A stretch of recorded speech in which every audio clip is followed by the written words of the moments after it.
Good morning everybody. Class start చేద్దాం. లేట్గా వచ్చే వాళ్ళు జాయిన్ అవుతారు. మనం 2 యూనిట్స్ అయిపోయేసాం కదమ్మా. Third unit discursive SA.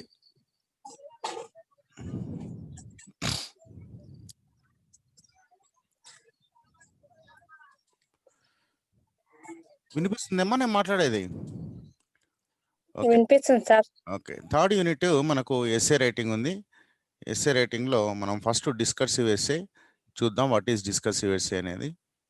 తర్వాత మిగతావి కంటిన్యూ చేద్దాం. ఫస్ట్ ఇంట్రొడక్షన్ చూద్దామమ్మా. Discursive essay or argumentative essay రెండు రకాలు ఉన్నాయి మనకు. డిస్కర్సివ్ ఎస్ఏ ఉంది, ఆర్గ్యుమెంటేటివ్ ఎస్ఏ ఉంది. రెండు కలిపి మనకు యూనిట్గా ఇచ్చారు. But first we're going to learn about discursive essay and then we go for argumentative essay. First essay అంటే ఏందో చూద్దాం. And essay is the most common form of writing in the academic life of student and in the process of securing employment. So essays అనేది మీరు almost 10th class నుంచి రాస్తూనే ఉంటారు. 10th క్లాస్లో రాసి ఉంటారు. 9th, 8th నుంచి స్టార్ట్ అవుతాయి SA writing. తెలుసా మీకు ఎస్ఏ రైటింగ్ అంటే? ఎవరైనా ఎస్ఏ రైటింగ్ కాంపిటీషన్లో పాల్గొన్నారా మీరు? ప్లీజ్ స్పీక్, మాట్లాడండి. మీరు సైలెంట్గా ఉంటే కుదరదు. Hello hello Pavani, Tulasi, don't you speak? Okay, essay is the most common form of writing. ఇది ఒక ఫార్మ్ ఆఫ్ రైటింగ్. మనం మామూలుగా రైటింగ్ అన్నప్పుడు రకరకాల ఫార్మ్స్ ఉంటాయి, జానర్స్ అంటారు వాటిని. ఫర్ ఎగ్జాంపుల్ స్టోరీ రైటింగ్ అంటాం, ఓకే, ఎస్ఏ రైటింగ్ అంటాం, నావల్స్ రాస్తారు, పోయమ్స్ రాస్తారు. In the same way essay అనేది ఒక నాన్ ఫిక్షన్ రైటింగ్. అంటే ఉన్నది ఉన్నట్టుగా. ఇప్పుడు ఫిక్షన్ రైటింగ్స్ అనేవి రెండు రకాలు ఉంటాయి, ఫిక్షన్, నాన్ ఫిక్షన్. ఫిక్షన్ అంటే ఏమన్నా అంటే కథలు అన్నట్టు, ఊహించి రాసేది. ఊహించి రాసే వాటిని ఫిక్షన్ రైటింగ్ అంటారు. ఫిక్షన్ కింద ఏమేమి వస్తాయి? Stories, novels and even some times poems, ఇవన్నీ వస్తాయి. ఒక క్రియేటివ్ రైటింగ్ కింద పోయమ్స్ అనేటివి వస్తాయి. గుడ్ మార్నింగ్ అమ్మా. ఓకే, క్రియేటివ్ రైటింగ్ కింద పోయమ్స్ అన్నిటి వస్తాయి. బట్ వాటి అయితే నాన్ ఫిక్షన్ కింద ఏమొస్తారంటే ఎస్ఏ రైటింగ్ వస్తుంది. ఎస్ఏ రైటింగ్ ఎందుకురా అంటే మన ముందు కనిపిస్తున్న విషయాలను అర్థం చేసుకొని వేరే వాళ్ళకు ఒక అర్థవంతంగా చెప్పడానికి ప్రయత్నం చేసేదే ఎస్ఏ అన్నట్టు. It is important to understand what an essay is and learn the technique of writing a well balanced essay. So మనం ఈ ఎస్ఏ ఎలా రాయాలి, దాంట్లో రాయడానికి ఉన్న టెక్నిక్స్ ఏంటి, and how it should be return అనేది మనము ఈరోజు నేర్చుకోబోతున్నాం. The word essay comes into English language from Latin through French and it means to examine, try, test or weigh. Essay అనే పదం ఎక్కడి నుంచి వచ్చిందంటే ఫస్ట్ లాటిన్ వచ్చింది, త్రూ ఫ్రెంచ్. అంటే యాక్చువల్గా ఫ్రెంచ్ అన్నట్టు. Essay actual word it's derived from French. French నుంచి లాటిన్కి వచ్చింది, లాటిన్ నుంచి ఇంగ్లీష్కి వచ్చింది అన్నట్టు. దీని అర్థం ఎస్ఏ అర్థం ఏమన్నా అంటే టు ఎగ్జామిన్ అంటే పరీక్షించడము, ట్రై ప్రయత్నించడము, టెస్ట్ టెస్ట్ అంటే ఏంటి, దాన్ని టెస్ట్ చేయడం, ఆర్ వెయ్ దాని బరువును తూచడం. అంటే ఏదైనా ఒక సందర్భంలో ఏదైనా ఒక విషయాన్ని for example democracy in India, భారతదేశంలో డెమోక్రసీ, లేదంటే the role of students in democratic India. Okay, democratic ఇండియాలో స్టూడెంట్స్ యొక్క పాత్ర, ఇది ఒక ఎస్ఏ టాపిక్ అనుకుందాం. So what we are going to do is that we have to examine అసలు ఇదేంటి, స్టూడెంట్స్ అంటే ఏంటి, స్టూడెంట్స్ రోల్ అంటే ఏంటి, అసలు డెమోక్రసీ అంటే ఏంటి, డెమోక్రసీ ఇండియా అంటే ఏంటి, ఇవన్నీ కూడా మనము పరీక్షించాలి, దానిపైన కొద్దిగా ఆలోచించాలి, దాన్ని నీట్గా ప్రజెంట్ చేయాలి. దీన్నే మనం ఎస్ఏ అని చెప్తాం. The essential quality of the essay thus is to examine. So essential quality, the quality of essay, అసలు ఎస్ఏ క్వాలిటీ ఏమన్నా అంటే టు ట్రై ప్రయత్నించడం, to test and to weigh about a particular subject.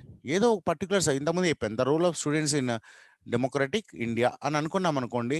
దాని గురించి పూర్తిగా మనం ఒక రీసెర్చ్ లాగా చేసి అసలు స్టూడెంట్స్ రోల్ ఏంటి, అసలు డెమోక్రసీ అంటే ఏంటి, డెమోక్రటిక్ ఇండియా అంటే ఏంటి, దీంట్లో స్టూడెంట్స్ యొక్క పాత్ర ఏంటి, ఇవన్నీ ఆలోచించి మనము రాయడాన్నే ఎస్ఏ అని చెప్తాం.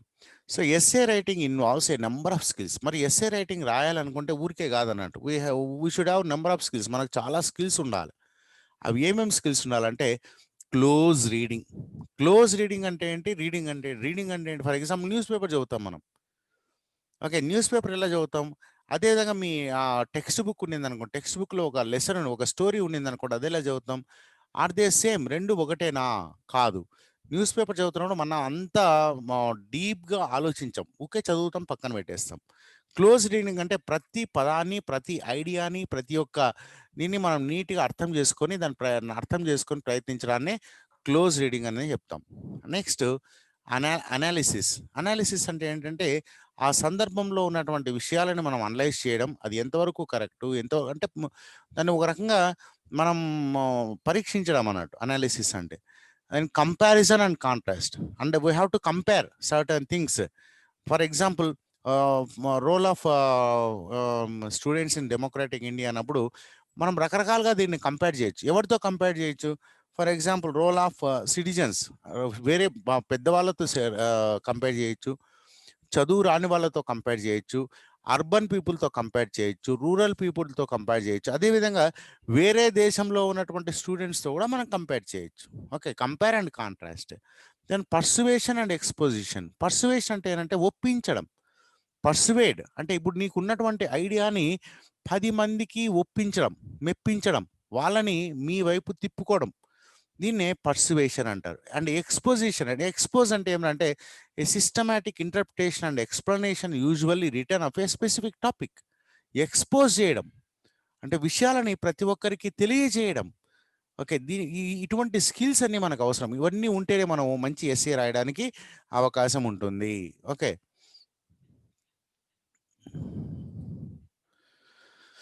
Next to examine to try అయింది. దాని తర్వాత క్లోజ్ రీడింగ్, ఇదంతా అయిపోయింది. నెక్స్ట్ చూద్దాం. Yeah, essay should be concise and should have clarity in purpose and direction. Essay అంటే దాన్ని ఒక కన్సైజ్గా ఉండాలి, ఒక సిస్టమేటిక్గా రాయాలి. ఏదంటే అది రాసేసి ఇదే ఎస్ఏ అంటే కుదరదు. It should be concise. Concise అంటే బ్రీఫ్ అని, ఎక్కువ పెద్దగా రాయాల్సిన అవసరం లేదు. ఎస్ఏ అనేది చిన్నగా రాసినా సరే దాంట్లో అన్ని పాయింట్స్ ఉండాలి. And should have clarity in purpose, అంటే ఎందుకు రాస్తున్నాము. ప్రతి ఎస్సేకి ఒక పర్పస్ ఉంటుంది. దీనికోసం నేను రాస్తున్నాను అంటే ఆబ్జెక్టివ్ అన్నట్టు. ఆబ్జెక్టివ్ మనకు ముందుగానే తెలియాలి. ఆ ఎస్సే మొత్తం చదువుతున్నంతసేపు మనం దానికి స్టిక్ ఆన్ అయ్యి ఉండాలి. ఓకే, ఆ పర్పస్ అండ్ డైరెక్షన్. డైరెక్షన్ అంటే ఎటువైపు పోతున్నాం మనము, ఆ ఎస్సే ఎటు తీసుకెళ్తుంది అంటే it should invariably go towards our purpose. మన ఎందుకు రాస్తున్నామో దానికి అనుగుణంగానే మనం రాయాల్సి ఉంటుంది. సో టైప్స్ ఆఫ్ ఎస్సేస్ అన్నట్టు, ఎన్ని రకాల ఎస్సేస్ ఉన్నాయి అంటే there are so many types. ఇక్కడ మనకు మీ టెక్స్ట్ బుక్లో 4 రకాల ఎస్సే టైప్స్ చెప్పారు, కానీ మనకు 2 రకాలు మాత్రమే మనం ఇక్కడ పూర్తిగా డీటెయిల్గా చదువుకోబోతున్నాం. First one narrative essay. Narrative అంటే ఏంటి? నెరేటివ్ అంటే ఫర్ ఎగ్జాంపుల్ వీటిని మనం ట్రావెలాగ్స్ కింద తీసుకోవచ్చు. ట్రావెలాగ్స్ అంటే ఏంటంటే ఒక వ్యక్తి ఒక దేశాటన చేస్తాడు, ఒక టూర్ పోతాడు అన్నట్టు. టూర్ పోయినప్పుడు అతను ఎక్కడి నుంచి వెళ్ళా, ఫర్ ఎగ్జాంపుల్ ఆత్మకూరు నుంచి మహబూబ్ నగర్ పోయినా, ఆటోలో పోయినా, లేకపోతే బస్సులో పోయినా, లేకపోతే దీంట్లో పోయినా, అక్కడి నుంచి హైదరాబాద్ పోయినా, అక్కడ ఏమేమి చూసినా, ఇంకా అక్కడి నుంచి ఇంకాడుకో పోయినా. నెరేషన్ అంటే టైం లైన్ అనేది ఉంటుంది. ఈవెంట్స్, ఒక ఈవెంట్ తర్వాత ఒక ఈవెంట్ జరుగుతుంది, దాన్ని నెరేటివ్. జనరల్గా స్టోరీ అంటారు. స్టోరీ అనేది నెరేటివ్. అదేవిధంగా ఎస్ఏస్లో కూడా నెరేటివ్ ఉండొచ్చు. ఫర్ ఎగ్జాంపుల్ నేను ఇంతకుముందు చెప్పిన ట్రావెలాగ్స్ అంటారు. ట్రావెలాగ్స్ అన్నీ కూడా నెరేటివ్ ఎస్ఏ కింద వస్తుంది. Then descriptive SA. డిస్క్రిప్షన్ అంటే ఏమరా అంటే you describe something. For example you describe how Charminar is. చార్మినార్ను మీరు డిస్క్రైబ్ చేస్తారు. చార్మినార్ డిస్క్రైబ్ చేస్తూ అది ఎలా ఉంది, దానికి 4 పిల్లర్స్ ఉన్నాయి, దానికి అవి ఉన్నాయి, ఇవి ఉన్నాయని మొత్తం ఒక పెద్ద ఎస్ఏ రాస్తారు. So what you are doing there? You are describing. You are describing the essay. You are describing some object. You are describing a person. For example Gandhi గురించి రాయొచ్చు, అంబేద్కర్ గురించి రాయొచ్చు. Okay, or you are writing about your village, లేకపోతే about your school, మీ school ఎలా ఉంది రాయొచ్చు. ఇవన్నీ కూడా డిస్క్రిప్టివ్ ఎస్సేస్ కింద వస్తాయి అన్నట్టు. అంటే డిస్క్రైబ్ అంటే వర్ణించడము. డిస్క్రిప్షన్ అంటే ఏంటి? వర్ణించడము. సో ఏదైనా ఒక వస్తువును కానీ ఒక మనిషిని కానీ వర్ణిస్తూ రాసేటటువంటి ఎస్సేని మనం డిస్క్రిప్టివ్ ఎస్సే అని రాయొచ్చు. మీ చిన్నప్పుడు మీరు ఇటువంటివి అడిగే ఉంటారు. మీ స్కూల్ గురించి రాయండి, మీ విలేజ్ గురించి రాయండి, మై విలేజ్, మై స్కూల్ అనేటటువంటి టాపిక్స్ ఇచ్చి ఉండొచ్చు, మీరు రాసి కూడా ఉండొచ్చు. అటువంటి ఎస్సేస్ని మనము డిస్క్రిప్టివ్ ఎస్సేస్ అని చెప్తాం. నెరేటివ్ ఎస్సే ఏమో ఒక టైం లైన్ ఉంటుంది అన్నట్టు. ఫస్ట్ నేను ఇది చేశాను, ఆ తర్వాత ఇది చేశాను, ఆ తర్వాత ఇది చేశాను, ఇలా కథలాగా రాస్తే దాన్ని నెరేటివ్ ఎస్సే అని చెప్తాం. ఏమయ్యా ఆడ అడుగు, ఒక్క నిమిషం బాబు, జస్ట్ 1 minute.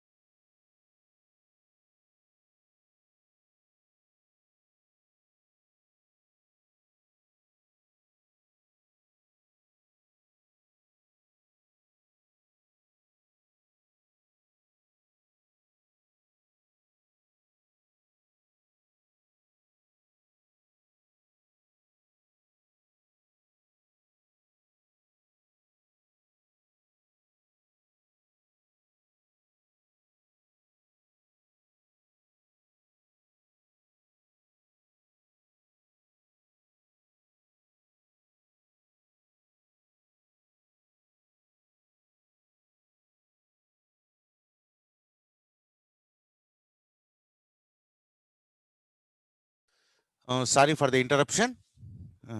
మా అమ్మాయి ఏదో అరుస్తుంటే పోయాను బయటికి, ఏం ప్రాబ్లం అని. No problem, will continue. So narrative essay అంటే మీకు కొంతవరకు అర్థమై ఉండొచ్చు. నెరేటివ్ అంటే కథలాగా ఉండాలి, అంటే సిరీస్ ఆఫ్ ఈవెంట్స్. ఫస్ట్ ఏం జరిగింది, దీనికి ఎగ్జాంపుల్గా నేను ట్రావెలాగ్స్ అని చెప్పాను. డిస్క్రిప్టివ్ ఎస్సే అంటే యూ డిస్క్రైబ్ సంథింగ్. వింటున్నారు అందరూ? Hello, sir. Are you there? Okay, right. Then third one వచ్చి discursive essay, also known as expository essay. చూడండి, ఎక్స్పోజిటరీ అంటే ఏం చెప్పండి? ఈ పదం ఎక్కడి నుంచి వచ్చింది? ఎక్స్పోజ్. అంటే ఎక్స్పోజ్ అనే పదం నుంచి ఏదైనా ఒక వచ్చింది. విషయం గురించి చర్చించడం సార్. అంటే ఏదైనా ఇప్పుడు బయట ఏమైనా కొన్ని విషయాలు జరుగుతాయి, అలాంటి దాని గురించి చెప్పడం. అందరికీ తెలియజేయడం అన్నట్టు, అందరికీ ఎక్స్పోజ్ చేయడం. అంటే దాని గురించి మీకు పూర్తిగా తెలియకపోవచ్చు. ఫర్ ఎగ్జాంపుల్, మొన్న అమెరికన్ ఎలక్షన్స్ జరిగినాయి. మనకి ఇండియాలో ఎలక్షన్స్ ఎలా జరుగుతాయో తెలుసు, కానీ అమెరికాలో ఎలక్షన్స్ ఎలా జరుగుతాయో మనకు తెలియదు. ఎలా ఓటు వేస్తారో తెలియదు, ఎలా ఎన్నుకుంటారో తెలియదు, ఆ ఓటును ఎలా కౌంట్ చేస్తారో తెలియదు. ఇవన్నీ కూడా నాకు ఈ మధ్య తెలిసినాయి అన్నట్టు. ఇవన్నీ ఇంతవరకు నేను దాని గురించి పట్టించుకోలేదు. But this time I have read some essays అన్నట్టు. దానిపైన కొన్ని ఎస్సేస్ చదివాను, ఎలా కౌంట్ చేస్తారు, ఎలా ఇది చేస్తారు. సో ఇవన్నీ మనం ఇటువంటి వాటి గురించి రాసినప్పుడు మనము వీటిని డిస్కర్సివ్ ఎస్సే అంటే ఎక్స్పోజ్ చేయడం, ఏదైనా ఒక విషయం గురించి ప్రతి ఒక్కరికి తెలియజేయడం అన్నట్టు. ఓకే, దట్స్ అవర్ ఎయిమ్ అన్నట్టు. To aim is to expose the knowledge. దానిపైన ఉన్నటువంటి పూర్తి హిస్టరీ, పూర్తి కథ అంతా కూడా 10 మందికి తెలియజేయడానికి ప్రయత్నించడాన్నే ఎక్స్పోజిటరీ ఎస్సే అనేది చెప్తాం. Next argumentative essay. ఆర్గ్యుమెంటేటివ్ ఎస్సేనే మనం ఇంకో పదం ఏమంటారు అంటే పర్సువేసివ్ ఎస్సే అంటారు. పర్సువేషన్ అనే పదం మీరు ఇది ఈ లెసన్లో మీరు కొన్ని పదాలు బాగా నేర్చుకోవాలా. ఓకే, అప్పుడే మీకు అర్థమవుతుంది. What do you mean by persuasion? Persuasion అంటే తెలుసా మీకు? పర్సువేడ్. మీరు ఈ పని చాలాసార్లు చేసే ఉంటారు. పర్సువేషన్, పర్సువేసివ్, ఈ టెక్నిక్స్ మనకు చిన్నప్పటి నుంచి ఉన్నాయి. చెప్పండి. అనువర్తించడమా? నో నో నో, పర్సువేషన్ అంటే ఒప్పించడము. పర్సువేషన్ అంటే ఏంటి? ఒప్పించడం. ఫర్ ఎగ్జాంపుల్, మీరు చిన్నప్పటి నుంచి ఈ పని చేస్తూనే ఉంటారు. మీకు ఏదైనా కావాలనుకుంటే మీ అమ్మా నాన్నలను ఒప్పించడానికి ప్రయత్నం చేస్తుంటారు. చేశారా లేదా? హలో, ఒప్పించడం. మీకు అనుగుణంగా మీరు ఏమైతే అనుకుంటున్నారో దానికి వేరే వాళ్ళని ఒప్పించి మీ వైపు తిప్పుకోవడం. ఫర్ ఎగ్జాంపుల్, మీరు సినిమాకి పోవాలి. ఓకే, మీ నాన్నని డబ్బులు అడగాలి. ఓకే, ఎలా అడుగుతారో ఎట్లో ఒకటి చేసి ఒప్పించి మెప్పించి మీకు కావాల్సిన డబ్బులు తీసుకుంటారా తీసుకురా? మాట్లాడండి, మీరు సైలెంట్గా ఉంటే ఇది చెప్పడం కష్టం, ఇది కథ కాదు. హలో, తీసుకుంటాం సార్. యా, దాన్నే పర్సువేషన్ అంటాం. ఏమంటాము? పర్సువేషన్, ఒప్పించడము. అదేవిధంగా large people, for example elections, ఇప్పుడు జిహెచ్ఎంసీ ఎలక్షన్స్ వస్తున్నాయి. ఈ రాజకీయ నాయకులు ఏం చేస్తున్నారు? What are they trying to do? మాకేం తెలుసు సార్. వాళ్ళు పోయి జనాల దగ్గర పోయి ఓటు అడుగుతున్నారు కదా, ఓటు అడుగుతూ ఏం చేస్తున్నారు? మేము ఇవి చేస్తామని చెప్తుండ్రా? మేము మాత్రమే మీకు ఏమన్నా చేయగలము, అవునా కదా? ఆ, మీరు మాకు ఓటేస్తే మేము మిమ్మల్ని కాపాడతాము, మిమ్మల్ని బాగు చేస్తాము. They are trying to persuade, అవునా కదా? They are trying to persuade, ఒప్పించడము. నేనే మంచివాడిని, మా పార్టీనే గొప్పది అని ఒప్పించడానికి ప్రయత్నం చేస్తారు. దీన్నే పర్సువేషన్ అంటే. ఈ పర్సువేషన్ అనేది చాలా ఇంపార్టెంట్ అన్నట్టు. ఫర్ ఎగ్జాంపుల్, ఒక వ్యక్తి మీ దగ్గరికి ఏదైనా వస్తువు అమ్మడానికి వస్తూ ఉంటారు. ఓకే, వాళ్ళని ఏమంటారు? సేల్స్ పర్సన్స్ అంటారు కదా. ఈ సేల్స్ బుక్ ఎగ్జిక్యూటివ్. కొనుక్కోండి, అది కొనుక్కోండి అని. మీకు ఎప్పుడైనా అటువంటి ఎక్స్పీరియన్స్ వచ్చిందా? పల్లెటూర్లలో కొద్దిగా తక్కువ ఉంటుంది. Sales executive. వచ్చారా పల్లెటూరులో? ఈ అగ్రికల్చర్ సేల్స్ ఎగ్జిక్యూటివ్ వస్తుంటారు.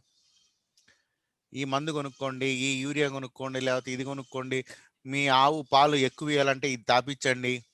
వచ్చినారా? రాలే సార్. రాలేదా? వాళ్ళు వస్తే ఎలా మాట్లాడతారు? వాళ్ళు రాలే అని 100 రూపాయలకి 3 బల్బులు అయ్యా అని చెప్తారు కదా సార్. అవును, 4 ఫుల్ వెళ్తాయి, 1 ఇయర్ వారంటీ ఏమని చెప్తారు వాళ్ళు. అయితే బాగా ఒప్పిస్తారు కదా వాళ్ళు మిమ్మల్ని. అవును సార్. ఎక్కడ ప్రపంచంలో ఇటువంటి వస్తువు ఎక్కడ దొరకదు, మీకు మాత్రమే దొరుకుతుంది, మీకు చాలా అదృష్టము. ఓకే, ఇలా ఒప్పించి వాళ్ళ వస్తువుని మీ దగ్గర కొనిపించడానికి అందరూ ఇదే పని. అడ్వర్టైజ్మెంట్స్ అన్ని ఇవే పని చేస్తారు. అడ్వర్టైజ్మెంట్స్ ఎలా ఉంటాయి? పర్సువేసివ్గా ఉంటాయి. ఓకే, ఆల్మోస్ట్ వాళ్ళు అన్ని అడ్వర్టైజ్మెంట్స్ కూడా ఏ కంపెనీదైనా సరే వాళ్ళు ఏం ట్రై చేస్తారంటే మిమ్మల్ని ఒప్పించడానికి, మాది మాత్రమే కొనండి, మా వస్తువు మాత్రమే కొనండి, మా వస్తువు కొంటే మీకు ఎంతో ఉపయోగము, ఎంతో లాభము అని చెప్పడానికి ప్రయత్నం చేస్తూ ఉంటారు. దీన్నే పర్సువేసివ్ అంటారు. ఏమంటారు? పర్సువేషన్ అంటారు. సో అదేవిధంగా మనము ఒక 10 మందిని మార్చాలనుకోండి, 10 మంది ఆలోచన విధాలని మార్చాలనుకోండి, అప్పుడు మనం ఇటువంటి ఎస్సే రాయాలన్నట్టు. ఇటువంటి ఎస్సే రాసి అక్కడ ఉన్న పరిస్థితులన్నీ ఎక్స్ప్లెయిన్ చేసి దానికుంట ప్రోస్ అండ్ కాన్స్ అంటారు. ప్రోస్ అంటే ఏంటి? Plus points and minus points. ఈ దీంట్లో ప్లస్ పాయింట్స్ ఏంటి, మైనస్ పాయింట్స్ ఏంటి అని 2 రకాల ఎక్స్ప్లెయిన్ చేస్తూ, అన్నిటికంటే ఈ పద్ధతి అయితే మంచిది, ఇలా చేస్తే మీరు బాగుపడతారు, ఇలా చేస్తే మీరు బాగుపడతారు అని లాస్ట్కు ఒప్పించడానికి ప్రయత్నం చేస్తామట ఎస్ఏ ద్వారా. అటువంటి ఎస్ఏని మనం ఏమంటారంటే ఆర్గ్యుమెంటేటివ్ ఎస్ఏ అంటారు. ఏమంటారు? ఆర్గ్యుమెంటేటివ్ ఎస్ఏ అంటారు. దాన్నే పర్సువేసివ్ ఎస్ఏ అంటారు. సో మొత్తం 4 రకాలు ఇక్కడ మనం చెప్పుకున్నాం. 4 కాదు, ఇంకా చాలా రకాలు ఉన్నాయి. మనం వెబ్సైట్, ఇంటర్నెట్, గూగుల్లో పోతే మనకు చాలా రకాల ఎస్ఏస్ మనకు కనిపిస్తాయి. చాలా టైప్స్ ఆఫ్ ఎస్ఏస్ మనకు కనిపిస్తాయి. So first one is narrative essay, then descriptive essay, discursive essay, argumentative essay. 4 రకాలు ఉన్నాయి. అయితే మనం ఇప్పుడు చదవబోయేది ఏమంటే ఓన్లీ 2 రకాలు మాత్రమే చదువుతున్నాం.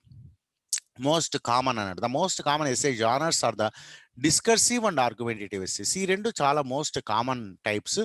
We are going to learn about these 2 types of essays. ఈ 2 రకాల టైప్స్ గురించి మనము చదువుకోబోతున్నాం. ఏంటంటే అవి? ఆర్గ్యుమెంటేటివ్, డిస్కసివ్.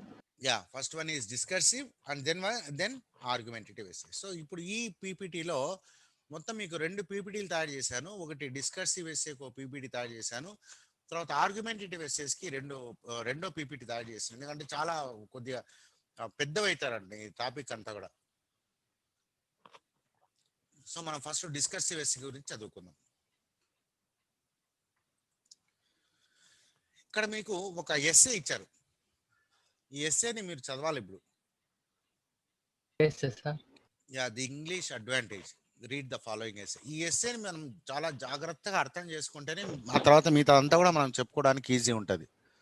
ఓకే, ఫస్ట్ నేను నిదానంగా మీరు కూడా కొద్దిగా చదవండి. కనిపిస్తుందా? కనిపిస్తుంది sir. Okay. English today is considered the world's leading international language. దాన్ని అర్థం కూడా చెప్పాలనా? I think it's very simple. English అవసరం లేదు సార్. ఇంగ్లీష్ టుడే, ఈరోజు English is considered the world's leading international language. ఈరోజు ఇంటర్నేషనల్ లాంగ్వేజ్గా మనం ఇంగ్లీష్ని అనుకుంటూ ఉన్నాం. మోర్ దాన్ 400 మిలియన్ పీపుల్, అంటే 40 crores. ఈ బ్రాకెట్లు ఇచ్చినది నేను రాశాను మీకు ఈజీగా అర్థం కావాలనే ఉద్దేశంతో. ఈ టెక్స్ట్ బుక్లో లేదు ఇది. 400 మిలియన్ పీపుల్ అంటే 40 crores.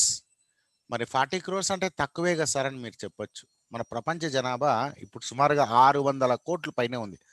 600 కోట్లు, 650 కోట్ల వరకు ఉంది. మరి ఈ 650 కోట్లలో 40 కోట్లే కదా ఇంగ్లీష్ మాట్లాడుతుంది, అదేం పెద్ద విషయం అని మీరు చెప్పొచ్చు. మనకు 650 కోట్ల జనాభా ఉంది. సుమారు లాంగ్వేజెస్ తీసుకుంటే మన భారతదేశంలోనే సుమారు 1000 లాంగ్వేజెస్ ఉన్నాయట. మనకు గవర్నమెంట్ గుర్తించిన లాంగ్వేజెస్ 16 కానీ సుమారు 1000 లాంగ్వేజెస్ ఉన్నాయి. ఇంకా ప్రపంచం అంతా ఎన్ని లాంగ్వేజెస్ ఉన్నాయో ఆలోచించండి. ఓకే, ఆ రకంగా తీసుకుంటే 40 crore speaking one language is a great thing. అది ఒక్క ప్లేస్లో కాదు. ఇప్పుడు for example most spoken language in the world is, ఎక్కువగా మాట్లాడే భాష, ప్రపంచంలో ఎక్కువగా మాట్లాడే భాష ఏదో చైనీస్, తెలుసా మీకు? Mandarin Chinese. Yes, Mandarin Chinese మాట్లాడతారు. కానీ ఆ భాషకు ఇంగ్లీష్కు తేడా ఏంటి? ఆ అది చైనీస్ ఒకే భాష ప్లేస్ లో మాట్లాడతారు. యా ఒక్క ప్లేస్ లో, ఒక జాగ్రఫికల్ ఏరియాలో మాత్రమే మాట్లాడుతుంది, మొత్తం స్ప్రెడ్ కాలే. బట్ సార్ ఇంగ్లీష్ ఇది ఈస్ ప్రతి spoken. All over the world countries. Yes, ఇప్పుడు చైనీస్ మాట్లాడే దేశాలు ఎన్ని ఉన్నాయి? Only one. వేరే చైనా. దేశాల్లో అక్కడక్కడక్కడ వాళ్ళు ఏమైనా మైగ్రేట్ అయ్యి మాట్లాడొచ్చు, కానీ జనాలు అయితే మాట్లాడతలేరు. బట్ ఇంగ్లీష్ తీసుకోండి, English is spoken in every country. English రాని దేశం అంటూ ప్రపంచంలో ఉందా? నాకు తెలిసి లేదు. ఒకప్పుడు కొన్ని దేశాలు ఇంగ్లీష్ని మాట్లాడే వాళ్ళు కాదు, ఒక రకమైన కోపంతో. ఫర్ ఎగ్జాంపుల్ ఫ్రెంచ్ వాళ్ళు ఇంగ్లీష్ వాళ్ళు ఎప్పుడు యుద్ధాలు జరిగేటివి. ఓకే, ఫ్రెంచ్ ఇంగ్లాండ్ ఎప్పుడు, ఈవెన్ అమెరికాలో యుద్ధం జరిగింది, ఇండియాలో కూడా యుద్ధం జరిగింది. ఇండియాలో కూడా ఫ్రెంచ్ వాళ్ళు ఇంగ్లీష్ వాళ్ళు కొట్లాడుకున్నారు. ఆల్మోస్ట్ ప్రతి దేశంలో ఇంగ్లీష్ వాళ్ళకి బద్ధ శత్రువు ఎవరు అంటే ఫ్రెంచ్. ఒకప్పుడు, ఇప్పుడు కాదు, ఇప్పుడు దే ఆర్ ఫ్రెండ్స్. ఒకప్పుడు వాళ్ళిద్దరు బద్ధ శత్రువులు. ఇంకా ఫ్రెంచ్ వాళ్ళకి ఏమరా అంటే ఒక ఆలోచన ఏమరా అంటే, ప్రపంచంలో గొప్ప భాష ఏమరా అంటే ఫ్రెంచ్, ఇంగ్లీష్ కాదు అని. So they never learned English. Even మీకు తెలుసో లేదా, ఇప్పటికీ కూడా ఇంగ్లీష్ లిటరేచర్ అంటే, ఇంగ్లీష్ లిటరేచర్ అంటే ఏముంటాయి? ఇంగ్లీష్లో రాసినటువంటి పొయమ్స్, నావల్స్, ఇవన్నీ చదువుతాం. ఎంఏ ఇంగ్లీష్ అంటే ఇవే చదువుతాం, షేక్స్పియర్, మిల్టన్, ఇవన్నీ చదువుతాం. ఈవెన్ ఫ్రాన్స్లో కూడా ఇంగ్లీష్ లిటరేచర్ చదువుతారు, అయితే ఇంగ్లీష్లో ఉండదు, వాళ్ళు ఫ్రెంచ్లో చదువుతారు. అన్ని ట్రాన్స్లేట్ చేసి, ఫ్రెంచ్లో ట్రాన్స్లేట్ చేసి అది చదువుతారు. ప్రపంచంలో ఎక్కడ చదవరు, అంటే వాళ్ళకి ఇంగ్లీష్ పైన కోపం. అయినప్పటికీ ఈరోజు పరిస్థితి ఏమన్నా అంటే, ఫ్రెంచ్ వాళ్ళు కూడా ఇంగ్లీష్ నేర్చుకుంటున్నారు. చైనీస్ వాళ్ళు నేర్చుకునే వాళ్ళు కాదు. ఈరోజు చైనీస్ వాళ్ళే ఎక్కువ నేర్చుకో, ఎందుకంటే బిజినెస్ చేయాలంటే, వాళ్ళు బిజినెస్ కదా, బిజినెస్ చేయాలంటే ఇంగ్లీష్ కావాలి. జపనీస్, అదేవిధంగా రష్యా వాళ్ళు, వీళ్ళందరికీ ఇంగ్లీష్ ఇష్టం అయ్యేది కాదు, కానీ ఈరోజు ప్రతి ఒక్కరూ ఇంగ్లీష్ నేర్చుకుంటున్నారు. సో అవసరం, ఇంగ్లీష్ ఈవెన్ అనేది దో ఇట్ అవసరం is sir. Only 40 crores, even though it is 40 crores, the 40 crores of population is spread across the globe. మొత్తం ప్రపంచంలో ఇంగ్లీష్ లేనటువంటి దేశం అంటూ లేదన్నట్టు. ఆ విధంగా even though it is 40 crores, it is speak the language all over the world. మొత్తం ప్రపంచం అంతా కూడా మాట్లాడుతున్నారు. And increasingly it is also the language of international trade and commerce, communication, business, diplomacy, tourism, technology. And ఎక్కడెక్కడ ఇవి వాడుతున్నారు ఈ భాషను. మామూలుగా ఇప్పుడు ఫర్ ఎగ్జాంపుల్ మన తెలుగు అనుకోండి, తెలుగు దేనికి మామూలు కమ్యూనికేషన్, ఒకరితో ఒకరు మాట్లాడుకోవడానికి తెలుగు మాట్లాడతాం. But if you want to do some business internationally, okay, మీరు చైనాతోనో లేకపోతే ఇంగ్లాండ్తోనో లేకపోతే అమెరికాతోనో ఒక బిజినెస్ డీల్ చేయాలనుకోండి, can you do it in Telugu? No sir. No, you have to know English. Commerce అంటే బిజినెస్ అన్నట్టు.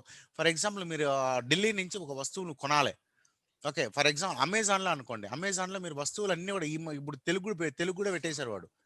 బట్ అవును తెలుగు సార్, పెడితే దాంట్లో తెలుగు, లిమిటెడ్ హిందీ. ఉంటుంది. ఎస్, తెలుగు పెట్టి లిమిటెడ్ ఉంటుంది.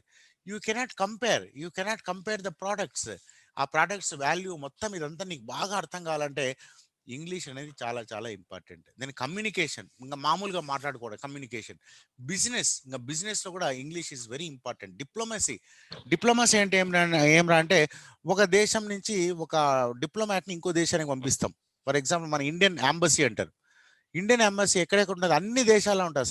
ఆల్మోస్ట్ అలా అన్ని అమెరికాలో ఉంది, ఆ తర్వాత పాకిస్తాన్లో కూడా ఉంది, బంగ్లాదేశ్లో ఉంది, శ్రీలంకలో ఉంది, ఈవెన్ చైనాలో కూడా ఉంది. ఇక్కడికి పోయినటువంటి ఎంబసీల్లో వాళ్ళు ఏ భాష మాట్లాడతారు?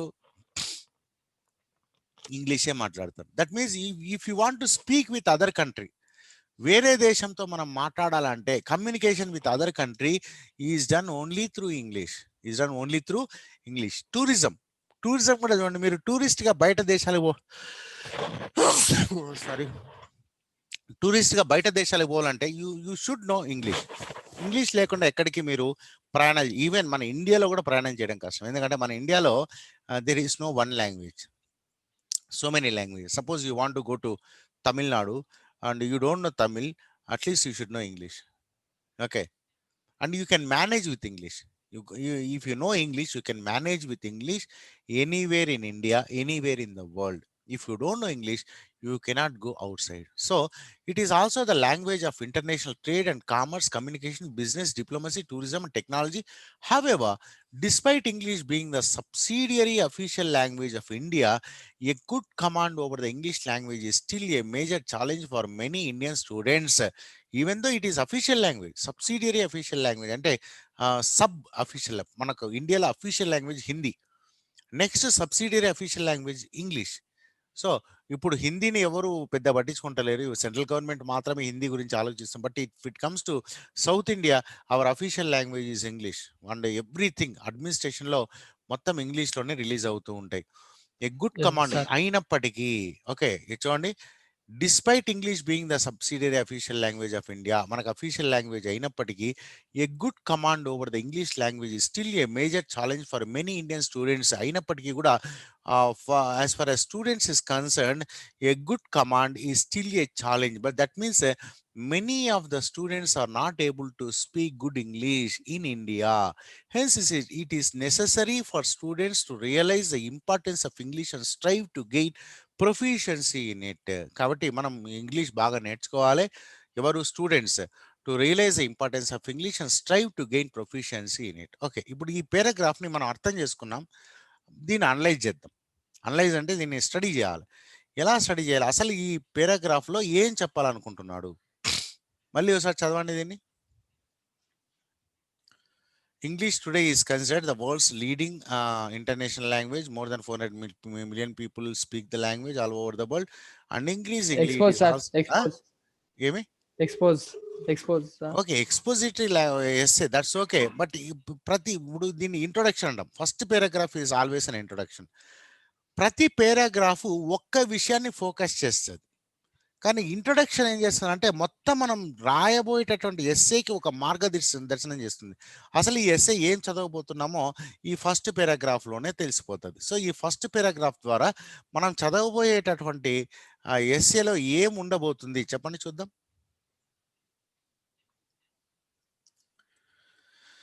ఫస్ట్ 2-3 సెంటెన్సెస్లో ఏం చెప్పారు, ఇంగ్లీష్ గొప్పతనం చెప్పాడు, అవునా కదా. ఇంగ్లీష్ చాలా గొప్ప లాంగ్వేజ్, మొత్తం ప్రపంచం అంతా మాట్లాడుతుంది, ఇండియాలో ఇది అఫీషియల్ లాంగ్వేజ్ అని ఆడి వరకు చెప్పాడు, బాగానే ఉంది, ఓకే అవునా కదా. ఈ విధంగా this is called analysis. First ఒక 2-3 సెంటెన్సెస్ మొత్తం కూడా ఇంగ్లీష్ గొప్పతనం గురించి చెప్పుకుంటూ వచ్చాడు. తర్వాత చివరి 1 or 2 సెంటెన్సెస్ ఏం చెప్పినా అంటే మన భారతదేశంలో స్టూడెంట్స్ ఇంగ్లీష్ మాట్లాడడంలో ఇబ్బంది పడుతున్నారు, మనం ఇంగ్లీష్ మాట్లాడడం చాలా ఇంపార్టెంట్, మనం ఇంగ్లీష్ నేర్చుకోవాలా, బాగా నేర్చుకోవాలా అని చెప్తూ ఉన్నారు, అవునా కదా. ఓకే, అర్థమైందా మీకు? హలో, అర్థమైంది సార్. ఓకే. సో దీన్నే టాపిక్ సెంటెన్స్ అంటారు. టాపిక్ సెంటెన్స్ అంటారు. దీంట్లో టాపిక్ సెంటెన్స్ ఏంటంటే అంటే మేబీ ఇది అయిండొచ్చు. It is necessary for students to realise the importance of English and strive to gain proficiency. ఇది ఎవరో లైన్లు పెడుతున్నారబ్బా, ఎవరు పెడుతున్నారు? నేనే పెట్టినానా లైన్లు? ఓకే, సెకండ్ పారాగ్రాఫ్ చూద్దాం. English has become the link language not only outside India but also within the country. ఇంకా నెక్స్ట్ చూడండి, మళ్ళీ ఇంగ్లీష్ గురించి చెప్తున్నాడు. English has become the link language. English అనేది లింక్ లాంగ్వేజ్ అయిపోయింది. అంటే ఒక 10 minutes ఉంది, ఒకవేళ టైం అయిపోతే నేను కట్ చేస్తాను. బట్ మీ హోంవర్క్ ఏమన్నా అంటే ఎస్సేని మొత్తం చదవాలి. చదివి మెయిన్ ప్రతి పారాగ్రాఫ్లో ఒక సెంటెన్స్ మీరు రాయాలి. ఫస్ట్ పారాగ్రాఫ్లో మెయిన్ సెంటెన్స్ ఏంది, సెకండ్ పారాగ్రాఫ్లో మెయిన్ సెంటెన్స్ ఏంది, థర్డ్ పారాగ్రాఫ్లో మెయిన్ సెంటెన్స్ ఏంది, మొత్తం 5 paragraphs ఉన్నాయి దీంట్లో. నెక్స్ట్ 4th paragraphలో మెయిన్ సెంటెన్స్, లాస్ట్ కంక్లూజన్లో మెయిన్ సెంటెన్స్. ఓకే, ఇవి రాసుకోరావాలి నీట్గా చదివి. ఓకే. ఇది నేను యాక్చువల్గా చెప్పడం వల్ల చాలా కష్టం. ఇది మీరంతకు మీరు స్టడీ చేయాలి. సో చూడండి, English has become the link language. ఇది మీ టెక్స్ట్ బుక్లో కూడా ఉంది. టెక్స్ట్ బుక్ ఉన్న వాళ్ళు టెక్స్ట్ బుక్లో చూడొచ్చు. ఇది ఉంది. మీరు మొబైల్లో చూడడం కష్టము, చదవడం కష్టం అనుకుంటే it is there in your text book. English has become the link language not only outside India but also within the country. English అనేది లింక్ లాంగ్వేజ్ అయిపోయింది. లింక్ లాంగ్వేజ్ అంటే ఏంటి? ఒక సొసైటీని, ఒక దేశాన్ని ఇంకో దేశాన్ని కలపడానికి మార్గం ఏంటి అంటే మాట్లాడాలి, communication. And communication is through English. And not only outside India, even with in the country, మన దేశంలో కూడా ఇంగ్లీష్ అనేది link language. Suppose you go to Bengaluru, you go to Chennai, you go to Mumbai, and in which language do you speak?